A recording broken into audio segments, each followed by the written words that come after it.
നമസ്കാരം. 2024 LDF സർക്കാരിനെതിരെ പ്രതിപക്ഷം പയറ്റിയ പ്രധാനപ്പെട്ട രാഷ്ട്രീയ കരിനീക്കങ്ങളെ കുറിച്ചാണ് ഇന്നത്തെ വാർത്ത. LDF സർക്കാരിനെതിരെ പ്രതിപക്ഷം എടുത്തുപയോഗിച്ച വ്യാജ പ്രചരണങ്ങളെ കുറിച്ചാണ് ഇന്നത്തെ വാർത്ത. ഇതൊക്കെ എങ്ങനെ പൊട്ടിപ്പൊളിഞ്ഞു വീണു എന്നാണ് നമ്മൾ ഈ വാർത്തയിലൂടെ വിശദീകരിക്കാൻ പോകുന്നത്. ആദ്യം തന്നെ ജനുവരിയിൽ നടന്ന ചില സംഭവവികാസങ്ങളെ കുറിച്ച് പറയാം. നവകേരള സദസ്സിന്റെ സമാപന ചടങ്ങ് അത് നടക്കുന്നത് ജനുവരിയിലായിരുന്നു. ഡിസംബറിൽ തന്നെ സമാപിക്കേണ്ടതായിരുന്നു. പക്ഷെ ആ സമയത്താണ് കാനം രാജേന്ദ്രൻ അന്തരിക്കുന്നത്. അതുകൊണ്ട് നവകേരള സദസ്സിന്റെ സമാപനം മാറ്റിവെക്കുകയായിരുന്നു. അങ്ങനെ ജനുവരി കുന്നത്തുനാട് നിയോജക മണ്ഡലത്തിലായിരുന്നു നവകേരള സദസ്സിന്റെ സമാപന ചടങ്ങ് നടന്നത്. അഡ്വക്കേറ്റ് PB ശ്രീനിജന്റെ മണ്ഡലമാണ്, ഇടതുപക്ഷത്തിന്റെ മണ്ഡലമാണ്.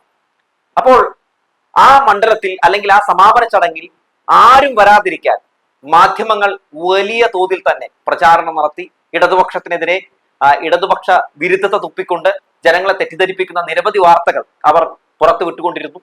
പുട്ടിന് പീര പോലെ പ്രതിപക്ഷവും ഗുരുതരമായിട്ടുള്ള പല വ്യാജ ആരോപണങ്ങളും ഉയർത്തിക്കൊണ്ടിരുന്നു. ഒരു ഘട്ടത്തിൽ VD സതീശൻ പറഞ്ഞത് സമാപന ചടങ്ങിൽ ഒരാൾ പോലും പങ്കെടുക്കില്ല എന്നതായിരുന്നു. പക്ഷേ നമ്മളൊക്കെ കുന്നത്തുനാടിലെ കോലഞ്ചേരി സെന്റ് പീറ്റേഴ്സ് കോളേജിന്റെ ഗ്രൗണ്ടിൽ നടന്ന ആ സമാപന ചടങ്ങിൽ കണ്ടത് നിറഞ്ഞ് കവിഞ്ഞ് ഇരിക്കുന്ന ആളുകളെയായിരുന്നു. പല ജില്ലകളിൽ നിന്ന് പോലും സമാപന ചടങ്ങിൽ പങ്കെടുക്കാൻ വേണ്ടി ആളുകൾ ഒഴുകിയെത്തുന്ന കാഴ്ച നമ്മൾ കണ്ടു. പല രാഷ്ട്രീയ പാർട്ടികളിലുള്ള ആളുകൾ പോലും ആ പരിപാടിയിൽ പങ്കെടുക്കുന്ന കാഴ്ച കൂടി നമ്മൾ കാണുന്ന സാഹചര്യം ഉണ്ടായി.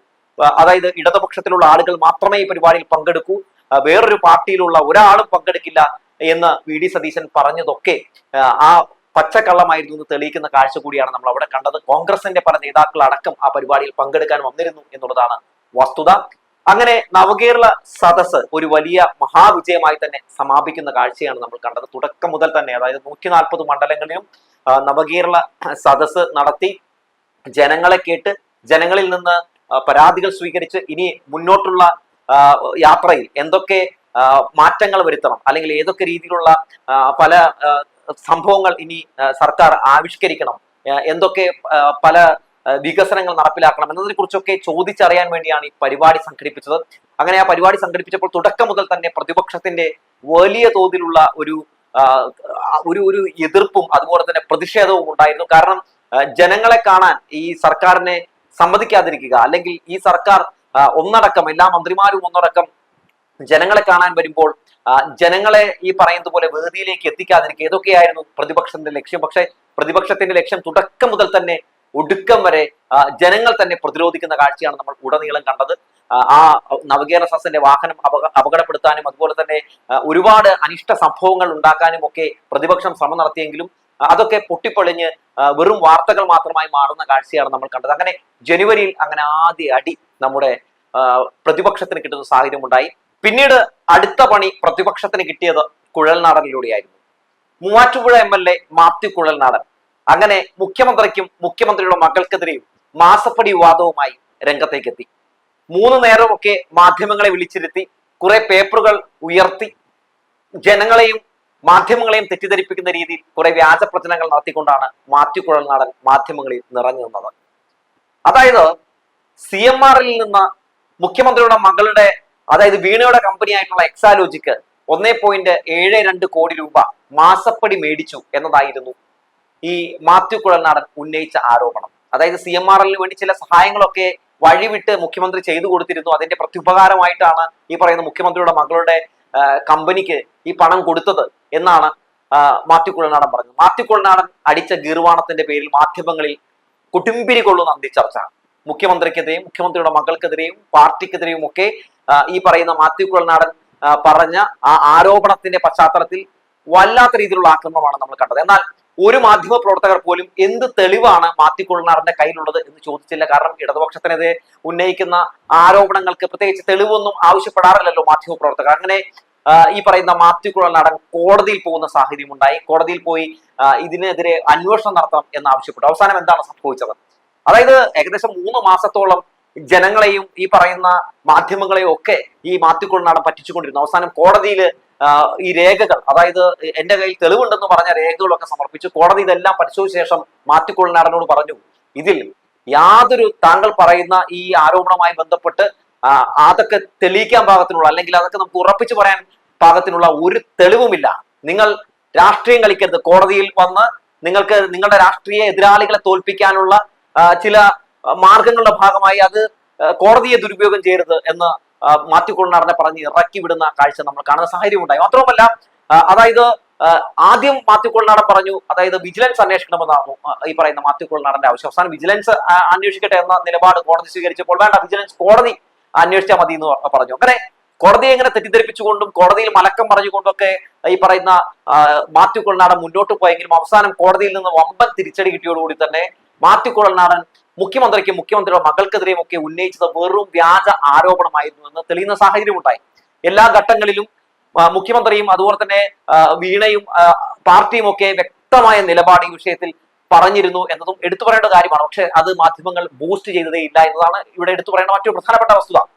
എന്തായാലും ആ വിഷയവുമായി ബന്ധപ്പെട്ട് കുറെ നാളത്തേക്ക് പിന്നെ മാത്യു കുഴൽനാടനെ കണ്ടില്ല. കാരണം മാത്യു കുഴൽനാടനെതിരെയുള്ള ചില നിയമവിരുദ്ധ, അതായത് ചിന്നക്കനാലിലെ റിസോർട്ടുമായി ബന്ധപ്പെട്ടുള്ള ചില നിയമവിരുദ്ധ ഇടപെടലുകളെ കുറിച്ചുള്ള വാർത്തകളും ചില തെളിവുകളും ഒക്കെ പുറത്തു വരുന്ന സാഹചര്യം ഉണ്ടായി. അങ്ങനെ മാത്യു കുഴൽനാടൻ കൂട്ടിക്കേറുന്ന സാഹചര്യമാണ് നമ്മൾ കണ്ടത്. പിന്നീട് ആക്രമണം നടത്തിയത് മന്ത്രി മുഹമ്മദ് റിയാസിനെതിരെയായിരുന്നു. 2 ഹോമിയോ ദമ്പതികൾ പെട്ടെന്ന് രംഗത്ത് പ്രത്യക്ഷപ്പെടുന്നു. 60 ലക്ഷം രൂപ നൽകുകയാണെങ്കിൽ അവർക്ക് PSC അംഗത്വം നൽകാം എന്ന് പ്രമോദ് കോട്ടൂളി എന്ന് പറയുന്ന ഒരു വ്യക്തി വാഗ്ദാനം നൽകിയിട്ടുണ്ടെന്നും അതുകൊണ്ട് പൈസ തന്നിട്ടുണ്ട്, ഉടൻ തന്നെ എല്ലാം ചെയ്ത് തരാം എന്ന് പറഞ്ഞ് അവരുടെ കയ്യിൽ നിന്ന് പണം വാങ്ങി എന്ന് പറഞ്ഞാണ് പിന്നെ ഒരു വാർത്ത വന്നത്. മന്ത്രി മുഹമ്മദ് റിയാസിന്റെ പേര് പറഞ്ഞാണ് ഈ പറയുന്നത് പോലെ പ്രമോദ് കോട്ടൂളി പണം വാങ്ങിയത് എന്ന് പറഞ്ഞ് മാധ്യമങ്ങൾ കൊടുമ്പിരി കൊള്ളുന്ന ചർച്ച നടത്തി. മന്ത്രി മുഹമ്മദ് റിയാസിനെ അങ്ങ് ഏതൊക്കെ രീതിയിൽ അപകീർത്തിപ്പെടുത്താൻ പറ്റുമോ ആ രീതിയിലൊക്കെ അപകീർത്തിപ്പെടുത്തുന്ന സാഹചര്യം ഉണ്ടായി. കാരണം ഈ മന്ത്രിസഭയിൽ ഏറ്റവും നല്ല രീതിയിൽ തന്നെ പ്രവർത്തിക്കുന്ന, നല്ല രീതിയിൽ ആക്റ്റീവായിട്ട് വർക്ക് ചെയ്യുന്ന ഒരു നല്ലൊരു മന്ത്രിയാണ് ഈ പറയുന്ന മന്ത്രി മുഹമ്മദ് റിയാസ്. അതുകൊണ്ട് മന്ത്രി മുഹമ്മദ് റിയാസിന്റെ മുഖം വികൃതമാക്കുക എന്നുള്ളതായിരുന്നു അവരുടെ അജണ്ട. അതുകൊണ്ട് ഈ മന്ത്രിസഭയിൽ ഏറ്റവും നന്നായിട്ട് തിളങ്ങുന്ന എല്ലാവർക്കെതിരെയും ആരോപണം ഉന്നയിക്കുക എന്നുള്ളത് മാധ്യമങ്ങളുടെ ഒരു അജണ്ടയാണ്. അങ്ങനെ ഇങ്ങനെ ഒരു അറ്റാക്ക് നടത്തുന്നു. അപ്പോ ഈ പറയുന്ന മന്ത്രി മുഹമ്മദ് റിയാസ് ഇതിൽ വളരെ വ്യക്തമായിട്ടുള്ള നിലപാട് പറയുന്നുണ്ട്. എനിക്കിതിൽ യാതൊരു പങ്കുമില്ല, ഈ വസ്തുതകൾ പുറത്തു വരട്ടെ എന്ന് തന്നെയാണ് റിയാസ് പറഞ്ഞുകൊണ്ടിരുന്നത്. അങ്ങനെ അവസാനം ഈ ഹോമിയോ ദമ്പതികൾ ജില്ലാ കമ്മിറ്റിക്ക് പരാതി കൊടുക്കുന്നു. അങ്ങനെ ജില്ലാ സെക്രട്ടേറിയറ്റ് ഇത് സംസ്ഥാന സെക്രട്ടേറിയറ്റിന് ഈ പരാതി കൈമാറുന്നു. അവസാനം പരാതിയെല്ലാം അന്വേഷിക്കുന്നു. അന്വേഷിച്ച ശേഷം മന്ത്രി മുഹമ്മദ് റിയാസിന് ഇതിൽ ഒരു പങ്കുമില്ല എന്ന വസ്തുത പുറത്തു വരുമ്പോൾ ഹോമിയോ ദമ്പതികൾ ഇതിൽ നിന്ന് പതിയെ വലിയുന്ന സാഹചര്യം ഉണ്ടായി. അങ്ങനെ മന്ത്രി മുഹമ്മദ് റിയാസിനെതിരെ ഉന്നയിച്ച ആ ആരോപണവും പൊട്ടിപ്പൊളിയുന്ന സാഹചര്യം ഉണ്ടായി. എന്നാൽ ഇതിന്റെ പേരും പറഞ്ഞുകൊണ്ട് സഭയിലടക്കം പ്രതിപക്ഷ നേതാവ് അടക്കമുള്ള ആളുകളൊക്കെ സഭ സ്തംഭിപ്പിച്ചുകൊണ്ട് അതുപോലെ തന്നെ വലിയ പ്രതിഷേധങ്ങൾ നടത്തിക്കൊണ്ട് കാണിച്ചു കൂട്ടിയ തോന്നിവാസങ്ങൾ നമ്മൾ കണ്ടതാണ്. പിന്നീട് നമ്മൾ കേട്ട ഒരു വ്യാജ വാർത്ത മന്ത്രി വീണ ജോർജിനും വീണ ജോർജിന്റെ പേഴ്സണൽ സ്റ്റാഫിനും എതിരെ ഉയർന്നു വന്ന ഒരു കൈക്കൂലി വ്യാജ വാർത്തയെ കുറിച്ചായിരുന്നു.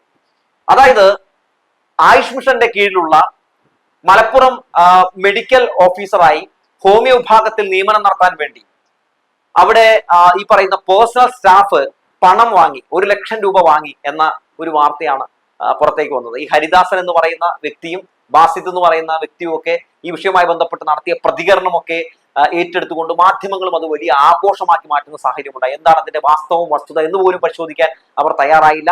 ഈ പറയുന്ന വെളിപ്പെടുത്തൽ നടത്തുന്ന അല്ലെങ്കിൽ ആരോപണം ഉന്നയിക്കുന്ന ആളുകളുടെ നിലവിലെ ഒരു പശ്ചാത്തലം എന്താണ്, അവരുടെ യഥാർത്ഥത്തിലുള്ള ഒരു ബാക്ക്ഗ്രൗണ്ട് എന്താണ് എന്ന് പോലും മാധ്യമങ്ങൾ പരിശോധിക്കാൻ ശ്രമം നടത്തിയില്ല. അവസാനം എന്താണ് സംഭവിച്ചത്? അതായത് ഈ ഹരിദാസനും ബാസിദും ഒക്കെ നടത്തിയ എല്ലാ വെളിപ്പെടുത്തലുകളും അല്ലെങ്കിൽ ആരോപണങ്ങളും പരാതികളും ഒക്കെ പെരും കള്ളമായിരുന്നു. LDF സർക്കാരിനെയും വീണ ജോർജിനെയും ഒക്കെ കടന്നാക്രമിക്കാൻ വേണ്ടി മനഃപൂർവ്വം ഗൂഢാലോചന നടത്തിയ ഒരു ഓപ്പറേഷൻ ആയിരുന്നു എന്ന് തെളിയുന്ന സാഹചര്യം ഉണ്ടായി. ഏപ്രിൽ 10-ാം തീയതി ആരോഗ്യവകുപ്പ് മന്ത്രിയുടെ ഓഫീസിലെത്തി അവിടെ പേഴ്സണൽ സ്റ്റാഫ് അഖിൽ മാത്യുവിന് പണം കൈമാറി എന്നാണ് ഇവർ പറയുന്നത്. അതായത് അവിടെ ജോലി സ്ഥിരപ്പെടുത്തണമെങ്കിൽ 15 ലക്ഷം രൂപ വേണം, താൽക്കാലികമായിട്ടാണെങ്കിൽ ഈ പറയുന്ന പോലെ 5 ലക്ഷം രൂപ മതി. അപ്പോ അതിന്റെ ഭാഗമായിട്ട് 1 ലക്ഷം രൂപ അഖിലിന് കൊടുത്തു എന്നാണ് ഇവർ പറഞ്ഞത്. അതിന്റെ അടിസ്ഥാനത്തിൽ പോലീസ് അന്വേഷണം തുടങ്ങി. ഇവരെ നിരന്തരം ചോദ്യം ചെയ്തുകൊണ്ടിരുന്നു. അവസാനം ഈ പറയുന്ന ഇവർ പണം കൊടുത്തു എന്ന് പറയുന്ന ഈ സെക്രട്ടേറിയറ്റ് മുമ്പിലെ ആ CCTV ദൃശ്യങ്ങളൊക്കെ പരിശോധിക്കുന്ന സാഹചര്യം ഉണ്ടായി. അപ്പോൾ എന്താണ് കാണാൻ സാധിച്ചത്? അതായത് അലക്സ് പരിസരത്തിലേക്ക് ഇവർ ഓട്ടോയിൽ വരുന്നുണ്ട്. അവിടെ വന്ന് ഇറങ്ങിയ ശേഷം കുറച്ചു നേരം അവിടെ നിൽക്കുന്നു. ആരുമായും ഇവർ സംസാരിക്കുന്നില്ല. തിരിച്ച് അതേ ഓട്ടോയിൽ തന്നെ കയറി മടങ്ങുന്ന ദൃശ്യങ്ങളാണ് നമുക്ക് കാണാൻ സാധിച്ചത്. അതോടുകൂടി തന്നെ ബാസിദും ഹരിദാസനും ഒക്കെ പെടുന്ന സാഹചര്യം ഉണ്ടായി. ഇവർ പറഞ്ഞത് പച്ചക്കള്ളമാണ് എന്ന് തെളിയുന്ന സാഹചര്യം ഉണ്ടായി. അതേ ദിവസം തന്നെ, അതായത് പണം കൊടുത്തു എന്ന് പറയുന്ന ദിവസം തന്നെ അഖിൽ മാത്യു അദ്ദേഹത്തിന്റെ ബന്ധുവിന്റെ വീട്ടിൽ, അതായത് പത്തനംതിട്ടയിലുള്ള ബന്ധുവിന്റെ വീട്ടിലെ ഒരു വിവാഹ ചടങ്ങിൽ പങ്കെടുക്കുന്ന ദൃശ്യങ്ങളും അവർക്കൊപ്പം നിന്ന് ഫോട്ടോ എടുത്ത ഫോട്ടോകളും ഒക്കെ പുറത്തു വരുന്ന സാഹചര്യം ഉണ്ടായി. അതോടുകൂടി തന്നെ ബാസിദും ഹരിദാസനും ഒക്കെ നടത്തിയ പല വെളിപ്പെടുത്തലുകളും ആരോപണങ്ങളും പേരും കള്ളമായിരുന്നു എന്ന് തെളിയുന്ന സാഹചര്യം ഉണ്ടായി. അതോടുകൂടി തന്നെ ഹരിദാസനും ബാസിദും ഒക്കെ മാളത്തിനകത്ത് കയറിയത് നമ്മൾ കണ്ടതാണ്. പക്ഷെ ഏറ്റവും സങ്കടകരമായ കാര്യം എന്താണെന്ന് വെച്ചാൽ അഖിൽ മാത്യു എന്ന് പറയുന്ന ആ പേഴ്സണൽ സ്റ്റാഫ് പറയുന്നുണ്ട് ഞാൻ ഇങ്ങനെ മേടിച്ചിട്ടില്ല എന്ന്. അതുപോലെ തന്നെ വീണ ജോർജും പറയുന്നുണ്ട്, അതായത് എന്റെ പേഴ്സണൽ സ്റ്റാഫ് അങ്ങനെ ചെയ്യില്ല എന്ന് ഉറപ്പിച്ചു പറയുന്നുണ്ട്. പക്ഷെ ഇവരെ രണ്ടുപേരെയും അപകീർത്തിപ്പെടുത്തിക്കൊണ്ട് വ്യക്തിഹത്യ ചെയ്തുകൊണ്ട് അഖിൽ മാത്യു വീണ ജോർജിന്റെ ബന്ധുവാണ് എന്നൊക്കെ പറഞ്ഞുകൊണ്ടൊക്കെ മാധ്യമങ്ങൾ നടത്തിയ ഒരു വല്ലാത്ത രീതിയിലുള്ള വ്യക്തിഹത്യയുണ്ട്, വല്ലാത്ത രീതിയിലുള്ള ഒരു കടന്നാക്രമണവും ഇവരെയൊക്കെ അപകീർത്തിപ്പെടുത്തിക്കൊണ്ട് നടത്തിയ അന്ത്യചർച്ചകളുണ്ട്. അതൊക്കെ സത്യത്തിൽ ഇപ്പോൾ ഓർക്കുമ്പോൾ മാധ്യമങ്ങളോട് പുച്ഛവും വെറുപ്പും കൂടുതൽ വർദ്ധിക്കുകയാണ് എന്ന് മാത്രമേ പറയാനുള്ളൂ. ഈ പരാതി ഉന്നയിച്ച ആ വ്യക്തിയുടെ ബാക്ക്ഗ്രൗണ്ട് എന്താണ്? അദ്ദേഹം അധ്യാപകനായിരിക്കുന്ന സമയത്ത് ഈ സ്ഥാനക്കയറ്റം കിട്ടാൻ വേണ്ടി വ്യാജ സർട്ടിഫിക്കറ്റ് സബ്മിറ്റ് ചെയ്തതിന്റെ പേരിൽ പണി കിട്ടിയ ഒരു അധ്യാപകനാണ്.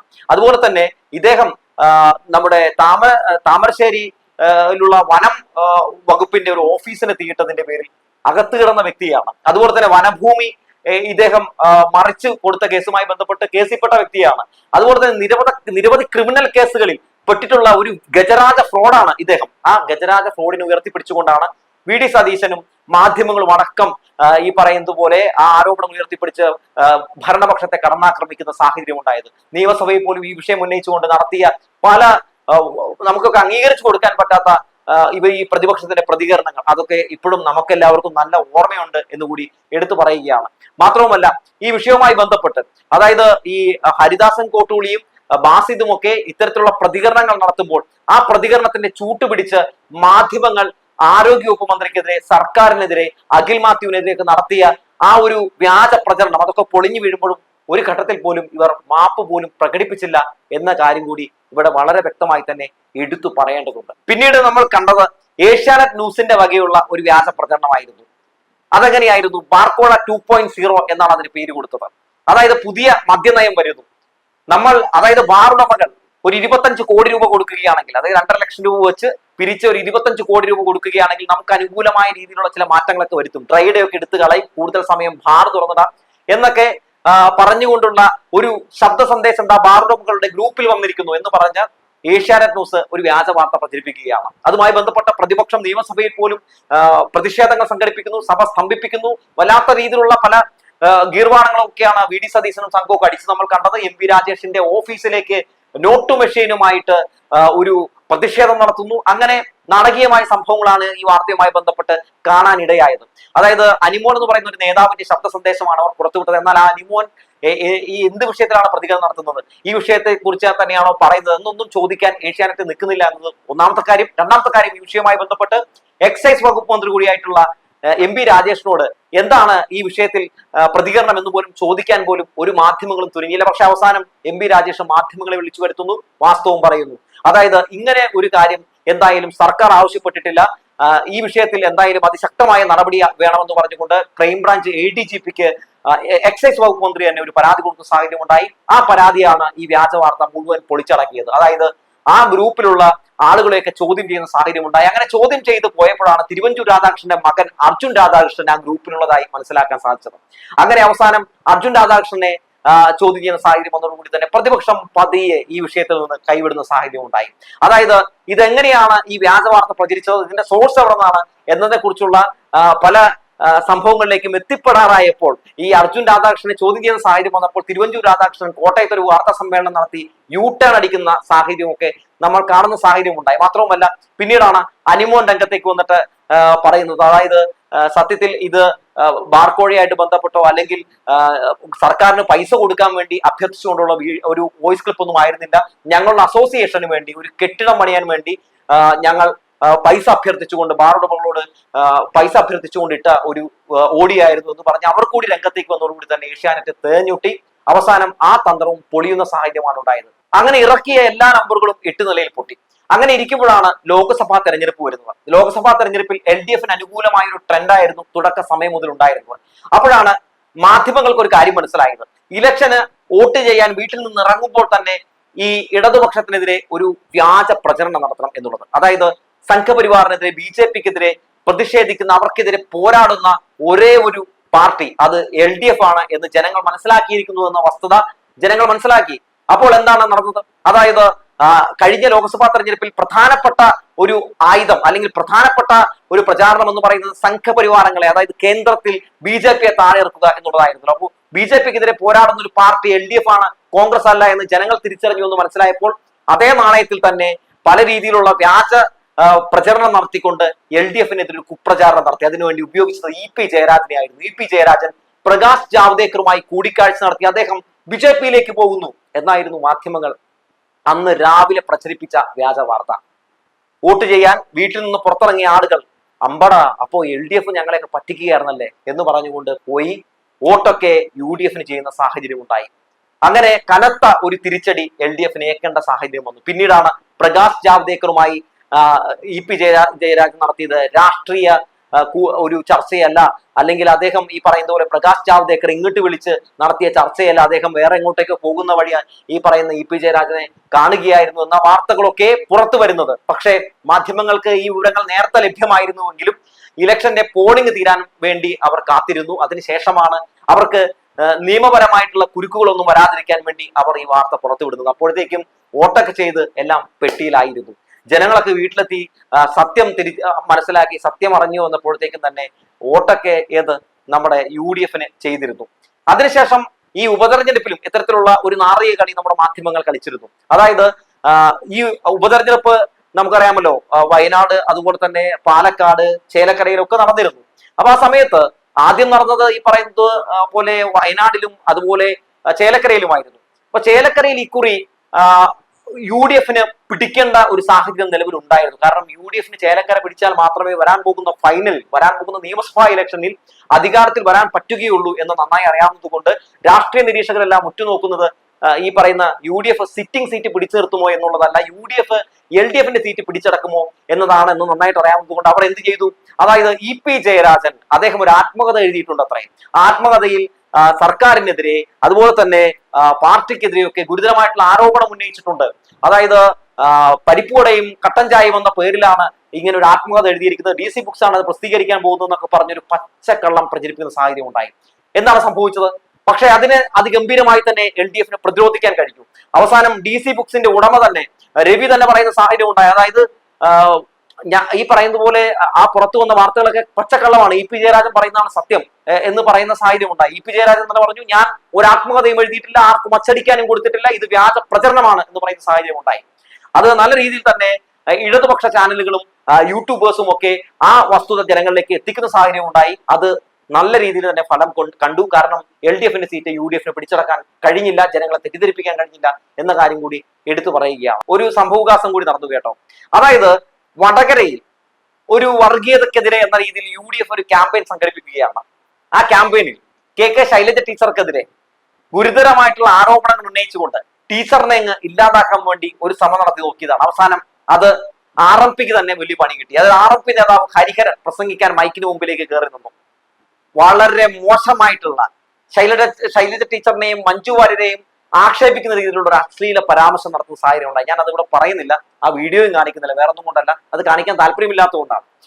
അത് കാണിച്ചാൽ പിന്നെ ഹരിഹരനും നമ്മളും തമ്മിൽ എന്താണ് ഒരു വ്യത്യാസമുള്ളത്? അപ്പൊ അങ്ങനെ ഒരു വീഡിയോ ഈ പറയുന്നത് പോലെ, അതായത് ഒരു പ്രസംഗം അദ്ദേഹം നടത്തുന്ന സാഹചര്യം ഉണ്ടായി. ആ പ്രസംഗം നടക്കുന്ന സമയത്ത് VD സതീശൻ അവിടെ ഇരിക്കുന്നുണ്ട്, ഷാഫി പറമ്പിലുണ്ട്, രാഹുൽ മാങ്കൂട്ടമുണ്ട്, KK രമയുണ്ട്, അതുപോലെ തന്നെ ഉമാ തോമസ് ഉണ്ട്, ഇവരെല്ലാവരും അവിടെ ഇരിക്കുന്നുണ്ട് കേട്ടോ. പക്ഷേ ഒരാൾ പോലും അത് തിരുത്തുന്നില്ല. ഒരു സ്ത്രീയെ വ്യക്തിഹത്യ ചെയ്തുകൊണ്ട്, അപകീർത്തിപ്പെടുത്തിക്കൊണ്ട്, സ്ത്രീത്വത്തെ അപമാനിച്ചുകൊണ്ട് അവരുടെ തന്നെ ഒരു നേതാവ് സംസാരിക്കുമ്പോൾ അങ്ങനെ ചെയ്യാൻ പാടില്ല, അത് തെറ്റാണ് എന്ന് ആരും പറയുന്നില്ല. VD സതീശൻ അടക്കമുള്ള ആളുകൾ പറയുന്നില്ല. പിന്നീട് അത് വാർത്തയാകുന്നു. വാർത്തയായ ശേഷം എന്താണ് സംഭവിക്കുന്നത്? ഹരിഹരനെ തള്ളിക്കൊണ്ട് പല ആളുകളും ഒക്കെ, അതായത് KK രമ അടക്കമുള്ള ആളുകൾ രംഗത്തേക്ക് വരുന്നു ജനങ്ങളെ തെറ്റിദ്ധരിപ്പിക്കാൻ വേണ്ടി. അപ്പോ സ്വാഭാവികമായിട്ടും ജനങ്ങൾ ചോദിച്ചൊരു ചോദ്യം, എന്തുകൊണ്ട് ആ വേദിയിൽ അങ്ങനെ ഹരിഹരൻ സംസാരിച്ചപ്പോൾ അത് തെറ്റാണ് എന്ന് നിങ്ങൾ പറഞ്ഞില്ല? ഇപ്പോൾ ഇത് വാർത്തയാകുമ്പോൾ നിങ്ങൾ ഇത് തെറ്റാണെന്ന് പറഞ്ഞു വരുമ്പോൾ നിങ്ങളും ഹരിഹരനും തമ്മിൽ എന്താണ് വ്യത്യാസമുള്ളത് എന്ന് ചോദിച്ച് രംഗത്തേക്ക് വരുന്ന സാഹചര്യം ഉണ്ടായി. അതും ഈ പറയുന്നത് പോലെ LDFന് അടിക്കാൻ വേണ്ടി അല്ലെങ്കിൽ ശൈലജ ടീച്ചറിനെ അടിക്കാൻ വേണ്ടി ഇറക്കിയ ആ അടിയും തിരിച്ചടിക്കുന്ന സാഹചര്യം പ്രതിപക്ഷത്തിന് ഉണ്ടായി എന്നതുകൂടി എടുത്തു പറയട്ടെ. പിന്നീടാണ് സഖാക്കളെ ഞെട്ടിച്ചുകൊണ്ട് ആ സംഭവം നടക്കുന്നത്. അതായത് ഇടത് സ്വതന്ത്ര MLA ആയ PV അൻവർ പെട്ടെന്ന് ഇടതുപക്ഷത്തിനെതിരെ തിരിയുകയാണ്, മുഖ്യമന്ത്രിക്കെതിരെ തിരിയുകയാണ്. ഇല്ലാത്ത ചില അടിസ്ഥാനരഹിതമായിട്ടുള്ള വ്യാജ പ്രചരണങ്ങൾ നടത്തി പ്രതിപക്ഷത്തിന്റെ കോടാലിയായി മാറുന്ന കാഴ്ചയാണ് പിന്നീട് നമ്മൾ കണ്ടത്. പോലീസിനെതിരെ, സർക്കാരിനെതിരെ, മുഖ്യമന്ത്രിക്കെതിരെയൊക്കെ ഉണ്ടയില്ല വെടിവെച്ചുകൊണ്ട് സ്വർണ്ണക്കള്ളക്കടത്തുകാരുടെ ഒക്കെ ഒരു സെക്യൂരിറ്റിയെ പോലെ അവരുടെ ശബ്ദമായി മാറുന്ന കാഴ്ചയാണ് പിന്നീട് നമ്മൾ PV അൻവറിൽ നിന്ന് കാണുന്ന സാഹചര്യം ഉണ്ടായത്. ഇടതുപക്ഷത്തിൽ ഇരുന്നു കൊണ്ട് ഒരു മന്ത്രിയ എങ്ങനെയെങ്കിലും ആകണം എന്ന മോഹം നടക്കാതെ വന്നതോടെ നിരവധി നിയമവിരുദ്ധ പ്രവർത്തനങ്ങൾ നടത്തി നിരവധി ഇത്തരത്തിലുള്ള സംഭവങ്ങളൊക്കെ ചെയ്ത് ഇടതുപക്ഷത്തിന് തലവേദനയായി മാറിയ അൻവറിനെ ഇടതുപക്ഷം മനസ്സിലാക്കിയിരിക്കുന്നു. ഇടതുപക്ഷം എന്തായാലും ഈ LDF-ൽ നിന്ന് പുറത്താക്കും എന്ന് മനസ്സിലാക്കിയപ്പോൾ അതിനു മുമ്പ് തന്നെ തന്ത്രപരമായി പുറത്തിയാടിയ വ്യക്തിയാണ് PV അൻവർ എന്ന് പറയുന്ന ആള്. അവസാനം എന്താണ് സംഭവിച്ചത്? PV അൻവർ പുറത്തിയാടുന്നു, ഒരുപാട് ആരോപണങ്ങൾ ഉന്നയിക്കുന്നു, ആ ആരോപണങ്ങളിലൊക്കെ അന്വേഷണം നടക്കുന്നു, ആ അന്വേഷണത്തിലൊന്നും ഒരു കഴമ്പുമില്ല എന്ന് പുറത്തു വരുന്നു. അവസാനം PV അൻവർ നടത്തിയത് മുഴുവൻ പച്ചക്കള്ളമായിരുന്നു എന്ന് തെളിയുന്ന സാഹചര്യം ഉണ്ടായി. PV അൻവറിനെയും പൊക്കി പിടിച്ചുകൊണ്ട് മാധ്യമങ്ങൾ ഒരുപാട് അന്തിച്ചർച്ചകളൊക്കെ നടത്തുന്ന സാഹചര്യങ്ങളൊക്കെ ഉണ്ടായി. ഒരു ഘട്ടത്തിൽ ഏതോ സ്വർണ്ണക്കള്ളക്കടത്ത് സംഘത്തിലെ ആളുകളെ കൊണ്ടുവന്നിരുത്തി അവരുടെ കുമ്പസാരം പുറത്ത് കാണിച്ചുകൊണ്ട് കള്ളന്റെ അല്ലെങ്കിൽ ഒരു കൊള്ളക്കടത്തുകാരന്റെ, ഒരു സ്വർണ്ണക്കള്ളക്കടത്തുകാരന്റെ ഒക്കെ കുമ്പസാരം കാണിച്ചുകൊണ്ട് ഇതാണ് സത്യമെന്ന് വരുത്തി തീർക്കാനുള്ള ശ്രമങ്ങളൊക്കെ നടത്തി. അതെല്ലാം തിരിച്ചടിച്ചു. അന്ന് ഈ പറയുന്നത് പോലെ PV അൻവർ ഇത്തരത്തിലുള്ള പ്രതികരണങ്ങൾ രേഖപ്പെടുത്തിയപ്പോൾ അദ്ദേഹത്തിനൊപ്പം നിന്നിരുന്ന ആളുകളിൽ ഭൂരിഭാഗവും സംഘികളായിരുന്നു. അവസാനം PV അൻവർ ഒരു പാർട്ടി രൂപീകരിക്കാൻ പോവുകയാണെന്ന് പറഞ്ഞ് PV അൻവർ വീണ്ടും പറഞ്ഞ പച്ചക്കള്ളങ്ങൾ തന്നെ ആവർത്തിച്ചു. അവസാനം ജനത്തിന് മനസ്സിലായി ഇദ്ദേഹത്തിന്റെ കയ്യിൽ ഒരു തെളിവുമില്ല, ഒരു വെക്കടാ വെടിയാണ്, വാ പോയ കോടാലിയാണെന്ന്. അങ്ങനെ അവസാനം PV അൻവറിനെ വെച്ചുകൊണ്ട് പ്രതിപക്ഷം നമ്മുടെ ഭരണപക്ഷത്തെ കടന്നാക്രമിക്കാൻ നടത്തിയ നീക്കവും തകർന്നടിഞ്ഞപ്പോൾ PV അൻവർ എന്ന് പറയുന്ന ആ രാഷ്ട്രീയ നേതാവിന്റെ ഭാവി കൂടി മൊത്തത്തിൽ തകർന്നറിയുന്ന സാഹചര്യമാണ് കണ്ടത്. അതായത് കരുത്തനായി ഒരു കടന്നൽ രാജ്യയായി PV അൻവറിനെ കണ്ടിരുന്ന ആളുകളൊക്കെ പിന്നീട് ഒരു കോമാളിയായി, ഒരു PC ആയി കാണുന്ന സാഹചര്യമൊക്കെ ഉണ്ടാവുന്ന ഒരു അവസ്ഥയും ഉണ്ടായി. അതായത് സർക്കാരിനെ ഞോണ്ടാൻ, സർക്കാരിന്റെ അതായത് ഭരണപക്ഷത്ത് തന്നെ ഇരിക്കുന്ന ഒരു MLA ശ്രമം നടത്തിയപ്പോൾ ആ MLA സ്വയം എരിഞ്ഞില്ലാതാകുന്ന കാഴ്ച കൂടി നമുക്ക് 2024 കാണേണ്ട സാഹചര്യം ഉണ്ടായി.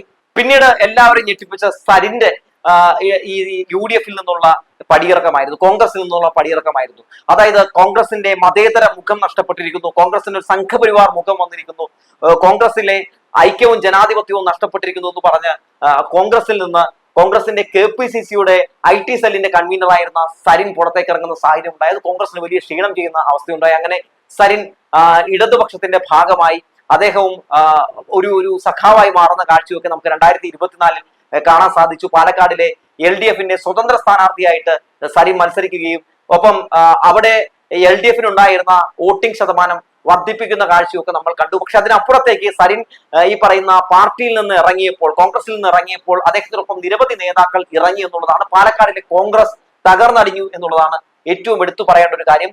അത് വരാൻ പോകുന്ന തദ്ദേശ സ്വയംഭരണ തെരഞ്ഞെടുപ്പിലും അതുപോലെ തന്നെ വരാൻ പോകുന്ന നിയമസഭാ ഇലക്ഷനിലും ഒക്കെ കോൺഗ്രസിനെ വലിയ രീതിയിൽ തന്നെ ബാധിക്കാനുള്ള സാധ്യത കൂടി ഉണ്ട് എന്ന വസ്തുത കൂടി എടുത്തു പറയേണ്ടതുണ്ട്. പക്ഷെ ഇവിടെ എടുത്തു പറയേണ്ട ഒരു കാര്യം, സലിം പറഞ്ഞത് ശരിയായ പക്ഷം അത് ഇടതുപക്ഷമാണ് എന്നാണ്. അദ്ദേഹം രാജിവെക്കുന്നതിന് മുമ്പ്, അദ്ദേഹം ഇടതുപക്ഷത്തിലേക്ക് വരുന്നതിന് മുമ്പ് തന്നെ പറഞ്ഞത് സംഘപരിവാറിനെതിരെ സന്ധി ചേരാതെ പോരാടാൻ കഴിയുന്ന ഒരേ ഒരു പാർട്ടി അത് LDF ആണെന്ന് അദ്ദേഹം പറയുന്നു. ഒപ്പം അതുവരെ ഈ പറയുന്ന LDF നേതാക്കൾക്കെതിരെ IT സെല്ലിൽ നിന്ന്, UDF-ന് IT സെല്ലിൽ നിന്ന് നടത്തിക്കൊണ്ടിരുന്ന ആക്രമണം മുഴുവൻ ഈ പറയുന്ന UDF-ന്റെ പല നേതാക്കളും ആവശ്യപ്പെട്ടിട്ടായിരുന്നു എന്ന വസ്തുത കൂടി അദ്ദേഹം പറയുന്ന സാഹചര്യം ഉണ്ടായി. ഇതും 2024 ഒരു പ്രധാനപ്പെട്ട സംഭവമായിരുന്നു. ഈ സരിനെ ഉപയോഗിച്ചുകൊണ്ട് ഒരു ഘട്ടത്തിൽ പോലും UDF-നെ കടന്നാക്രമിക്കാൻ മാധ്യമങ്ങൾ ശ്രമം നടത്തിയില്ല. മറിച്ച് സരിനെ എങ്ങനെ ഇല്ലാതാക്കാൻ കഴിയും, സരിൻ പറയുന്ന സത്യത്തെ എങ്ങനെ മൂടി വെക്കാൻ കഴിയുമെന്നാണ് നമ്മുടെ പ്രമുഖ മാധ്യമങ്ങളൊക്കെ ആലോചിച്ച് അതിനുവേണ്ടി ശ്രമം നടത്തിയതെന്ന കാര്യം കൂടി എടുത്തു പറയട്ടെ. അതിനുശേഷം സംഭവിച്ചത് വഖഫ് നമ്മുടെ ഭൂമി തർക്കവുമായി ബന്ധപ്പെട്ടിട്ടുള്ള വിഷയമാണ്. ഈ പറയുന്ന മുനമ്പത്ത് വഖഫ് ഭൂമിയുമായി ബന്ധപ്പെട്ട് വലിയ തർക്കങ്ങൾ നടക്കുന്നു. ആ തർക്കത്തിനിടയിൽ ഈ പറയുന്ന മുഖ്യമന്ത്രി ഇവരുമായി ചർച്ച നടത്തുന്നുണ്ട്. ചർച്ചയിൽ ഇവരൊക്കെ വളരെ സംതൃപ്തരായിരുന്നു. ആരും തന്നെ ആ ഭൂമിയിൽ നിന്ന് ഇറങ്ങിക്കൊടുക്കേണ്ടി വരില്ല എന്ന മുഖ്യമന്ത്രി അവർക്ക് ഉറപ്പ് നൽകുന്നു. അതിനുശേഷം അങ്ങോട്ടേക്ക് VD സതീശൻ എത്തുന്നു. VD സതീശൻ അവിടെ ചെന്ന് ജനങ്ങളെ തെറ്റിദ്ധരിപ്പിക്കുന്നു, ചില വർഗീയ പരാമർശങ്ങൾ നടത്തുന്നു, അവിടെ ഒരു വിഭാഗീയത ഉണ്ടാക്കിക്കൊണ്ട് ഭിന്നിപ്പിന്റെ രാഷ്ട്രീയം കളിക്കാൻ വേണ്ടി ശ്രമം നടത്തുന്നു. അതിനിടയിൽ ആ ഭൂമി വഖഫിന്റെ ഭൂമിയല്ല എന്നൊരു പ്രതികരണം VD സതീശൻ രേഖപ്പെടുത്തുന്നു. അവിടെയാണ് VD സതീശന് വലിയൊരു തിരിച്ചടി കിട്ടിയത്. വി ഡി സതീശന്റെ പ്രതികരണത്തിനെതിരെ മുസ്ലിം ലീഗ് രംഗത്തേക്ക് വരുന്നു. വഖഫ് ഭൂമി അല്ല എന്ന് ഈ പറയുന്ന വി ഡി സതീശൻ നടത്തിയ പ്രതികരണത്തിനെതിരെ കെ എം ഷാജി ആഞ്ഞടിക്കുന്ന സാഹചര്യം ഉണ്ടായി. പിന്നീട് മുഴുവൻ പൊട്ടിത്തെറി നടക്കുന്നു. അവസാനം ലീഗ് ഈ പറയുന്ന കോൺഗ്രസുമായിട്ട് കോർക്കുന്ന സാഹചര്യം ഉണ്ടായി. വഖഫ് ഭൂമി തർക്കവുമായി ബന്ധപ്പെട്ട് ലീഗിനെ പ്രതിക്കൂട്ടിൽ കയറ്റി അവസാനം സതീശൻ ലീഗിനകത്ത് വലിയ പൊട്ടിത്തെറി ഉണ്ടാക്കുന്ന സാഹചര്യം കൂടി സൃഷ്ടിച്ചെടുക്കുന്ന കാഴ്ച കൂടി കാണാനിടയായി 2024. അതിനുശേഷം വയനാട് ദുരന്തവുമായി ബന്ധപ്പെട്ട് കലക്കവളത്തിൽ മീൻ പിടിക്കുന്ന ഒരു സംഭവം കൂടി ഉണ്ടായി. അതായത് കേന്ദ്ര സർക്കാരിന്റെ തികഞ്ഞ അവഗണനയാണ് ഈ പറയുന്ന വയനാട് ദുരന്ത ബാധിതർക്ക് അവർക്ക് അർഹതപ്പെട്ട കേന്ദ്ര സഹായം കിട്ടാതിരിക്കാൻ കാരണമെന്ന് എല്ലാവർക്കും അറിയാവുന്ന ഒരു വസ്തുതയാണ്. ആ കേന്ദ്ര സഹായം കിട്ടുന്നതിന് വേണ്ടി മുഖ്യമന്ത്രി പിണറായി വിജയനും ഈ സർക്കാർ നടത്തിക്കൊണ്ടിരിക്കുന്ന പോരാട്ടങ്ങളൊക്കെ നമ്മൾ കണ്ടുകൊണ്ടിരുന്ന ഒരു പ്രധാനപ്പെട്ട കാര്യമാണ്. അപ്പോ അതിനിടയിൽ ഈ പറയുന്ന UDF MP-മാർ ലോകസഭയിൽ വേണ്ട രീതിയിൽ ഈ ദുരന്ത ബാധിതർക്ക് വേണ്ടി ശബ്ദമുയർത്തുന്നില്ല എന്ന വിമർശനങ്ങൾ ഉയർന്നു വരുന്ന സാഹചര്യം ഉണ്ടായി. ഈ പറയുന്ന നമ്മുടെ LDF സർക്കാരിനെ കണ്ടുപിടിക്കൂ, അല്ലെങ്കിൽ ലോക്സഭയിലുള്ള കെ രാധാകൃഷ്ണനെ കണ്ടുപിടിക്കൂ, അല്ലെങ്കിൽ പാർലമെന്റിലുള്ള A റഹീമിനെയും ജോൺ പിട്ടാസിനെയും ഒക്കെ കണ്ടുപിടിക്കൂ എന്ന ശബ്ദങ്ങൾ ഉയരാൻ തുടങ്ങിയപ്പോൾ വി ഡി സതീശൻ നേരെ യു-ടേൺ അടിച്ചു. വി ഡി സതീശൻ എന്ത് ചെയ്തു? സംസ്ഥാന സർക്കാരിന്റെ കൂടി വീഴ്ചയാണ് വയനാട്ടിൽ കാണാൻ സാധിക്കുന്നത്, ദുരന്ത ബാധിതർക്ക് സഹായം ലഭ്യമാകാത്തത് അതുകൊണ്ടാണ് എന്ന് പറയുന്ന സാഹചര്യം ഉണ്ടായി. അങ്ങനെ യൂത്ത് കോൺഗ്രസുകാരെ ഇളക്കി വിട്ടുകൊണ്ട് സംസ്ഥാന സർക്കാരിനെതിരെ ഒരു പ്രതിഷേധം നടത്തുന്ന സാഹചര്യം ഉണ്ടായി. അവസാനം എന്താണ് UDF-ന്റെ MP-മാർ സ്വീകരിച്ച നിലപാട്? അതായത് ജനങ്ങൾ പറയുന്നതൊക്കെ ശരിയാണ് എന്ന് അവർക്ക് മനസ്സിലായപ്പോൾ അവരും LDF-നൊപ്പം ചേർന്ന് ഒറ്റക്കെട്ടായി ദുരന്ത ബാധിതർക്ക് വേണ്ടി പ്രതിഷേധിക്കുന്ന ഒരു സാഹചര്യം കൂടി നമ്മൾ കാണാനിടയായി. അതോടുകൂടി തന്നെ വി ഡി സതീശൻ കേരളത്തിൽ കളിച്ചുകൊണ്ടിരിക്കുന്ന രാഷ്ട്രീയം മുഖ്യമന്ത്രി കസേര ഉറപ്പിക്കാനും ഈ പറയുന്ന പ്രതിപക്ഷത്തെ ഭരണപക്ഷത്തേക്ക് എത്തിക്കാനും വേണ്ടിയുള്ള നെറികെട്ട രാഷ്ട്രീയ കളിയാണെന്ന് എല്ലാവർക്കും മനസ്സിലാകുന്ന സാഹചര്യം ഉണ്ടായി. പിന്നീട് 2024 കോൺഗ്രസിന് കിട്ടിയ ഒരു വലിയൊരു തിരിച്ചടി. സന്ദീപ് വാര്യറിനെ കോൺഗ്രസ് മാലയിട്ട് സ്വീകരിച്ചുകൊണ്ട് LDF-ന് ഇതാ സന്ദീപ് വാര്യറിനെ കിട്ടിയില്ലല്ലോ എന്ന് പറഞ്ഞുകൊണ്ട് അടിക്കാൻ നോക്കിയ ശ്രമമാണ് തിരിച്ചടിയായത്. ആരാണ് സന്ദീപ് വാര്യർ? സന്ദീപ് വാര്യർ BJP-കാരനായിരുന്ന സമയത്ത് അദ്ദേഹം നടത്തിയിട്ടുള്ള പ്രതികരണങ്ങൾ എന്തൊക്കെയാണെന്ന കാര്യങ്ങളൊക്കെ ചർച്ച ചെയ്യപ്പെടുന്ന സാഹചര്യം ഉണ്ടായി. രാഹുൽ ഗാന്ധിയൊക്കെ വല്ലാത്ത രീതിയിൽ വ്യക്തിഹത്യ ചെയ്തിട്ടുള്ള, അപകീർത്തിപ്പെടുത്തിയിട്ടുള്ള, അതുപോലെ തന്നെ മുസ്ലിം ന്യൂനപക്ഷങ്ങളെയൊക്കെ വലിയ തോതിൽ വർഗീയ പരാമർശങ്ങളിലൂടെ ആക്രമിച്ചിട്ടുള്ള സന്ദീപ് വാര്യരെ പോലെ ഒരാളെ, ഗാന്ധിവധത്തെയൊക്കെ ന്യായീകരിച്ചിട്ടുള്ള ഒരാളെ എങ്ങനെ മാലിയിട്ട് സ്വീകരിക്കാൻ കോൺഗ്രസിന് കഴിയുന്നു എന്ന ചോദ്യങ്ങൾ ഉയർന്നു വരുന്ന സാഹചര്യം ഉണ്ടായി. കോൺഗ്രസുകാർക്കിടയിൽ നിന്ന് തന്നെ അത്തരത്തിലുള്ള ഭിന്ന സ്വരങ്ങൾ ഉയർന്നു വരുന്ന സാഹചര്യം ഉണ്ടായി. പല കോൺഗ്രസ് നേതാക്കളും പരസ്യമായി തന്നെ സന്ദീപ് വാര്യർക്കെതിരെ വരുന്ന സാഹചര്യം ഉണ്ടായി. അങ്ങനെ LDF-നെ അടിക്കാൻ വേണ്ടി, CPM-നെ അടിക്കാൻ വേണ്ടി UDF 2024 നടത്തിയ എല്ലാ ശ്രമങ്ങളും തിരിച്ചടിയായി തകർന്നടിഞ്ഞ് അവസാനം എല്ലാം പോയി എന്ന് പറയുന്ന അവസ്ഥയിലേക്ക് എത്തിപ്പെടുന്ന സാഹചര്യമാണ് 2024 നമ്മൾ കണ്ടത്. 2025 എന്തൊക്കെ പുതിയ വ്യാജ പ്രചരണങ്ങളും എന്തൊക്കെ പച്ചക്കള്ളങ്ങളുമായാണ് പ്രതിപക്ഷം വരുന്നത് എന്ന് നമുക്ക് കാത്തിരിക്കാം. 8 വർഷം പുറത്തു നിൽക്കേണ്ടി വരുന്ന, അതായത് ഭരണമില്ലാതെ പുറത്തു നിൽക്കേണ്ടി വരുന്ന, ഭ്രാന്ത് പിടിച്ചു നിൽക്കുന്ന പ്രതിപക്ഷത്തിന്റെ അവസ്ഥ കൂടി നമ്മൾ മനസ്സിലാക്കേണ്ടതുണ്ട്. എന്നാലും വല്ലാത്തൊരു പ്രഹസനം തന്നെയാണ് 2024 പ്രതിപക്ഷത്തിന്റെ ഭാഗത്ത് നിന്ന് നമ്മൾ കണ്ടത് എന്ന കാര്യം എടുത്തു പറഞ്ഞുകൊണ്ട് നിർത്തുകയാണ്.